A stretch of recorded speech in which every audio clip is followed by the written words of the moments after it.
శ్రీ మాత్రే నమస్కారం. నేను పండిట్ సూర్యప్రకాష్.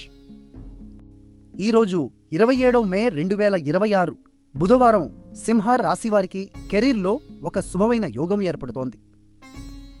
ఈరోజు బుధవారం కాబట్టి బుధుడు అంటే బుద్ధికి అధిపతి అయిన గ్రహం, ఈ దినానికి అధిపతి విష్ణువు, ఈ వరానికి అధిష్టాన దేవత. మీ 10వ భావంలో అంటే వృత్తి మరియు కెరీర్ను సూచించే స్థానంలో సూర్యుడు మరియు బుధుడు కలిసి వృషభ రాశిలో ఉన్నారు. దీనిని బుధాదిత్య యోగం అంటారు. ఇది బుద్ధి మరియు నాయకత్వ శక్తిని పెంచే అద్భుతమైన కలయిక. ఈ యోగం వల్ల మీ ప్రొఫెషనల్ లైఫ్లో అధికారులు మీ పనిని గుర్తిస్తారు. ప్రమోషన్ లేదా కొత్త బాధ్యతలు వచ్చే అవకాశం ఉంది.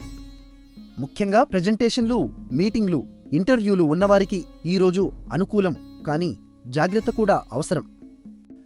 ఈరోజు చంద్రుడు చిత్ర నక్షత్రంలో ఉన్నాడు. ఇది సృజనాత్మకతకు ప్రసిద్ధి చెందిన నక్షత్రం. కుజుడి ఆధిపత్యంలో ఉంటుంది. కుజుడి శక్తి వల్ల కొన్నిసార్లు మాటల్లో తొందరపాటు వచ్చే ప్రమాదం ఉంది.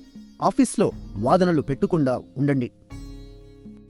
మీ అదృష్ట సంఖ్య ఈరోజు 7.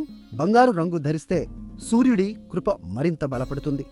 నిన్న మా అంచనా మీకు సరిగ్గా ఉందా? కామెంట్లో చెప్పండి. వీడియో నచ్చితే లైక్ చేయండి.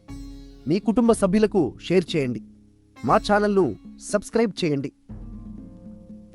ఓం బ్రౌం బ్రీం బ్రౌం సహ్ బుధాయ నమః అని 3 సార్లు చెప్పుకోండి. బుధుడి ఆశీర్వాదం మీకు తోడుగా ఉంటుంది.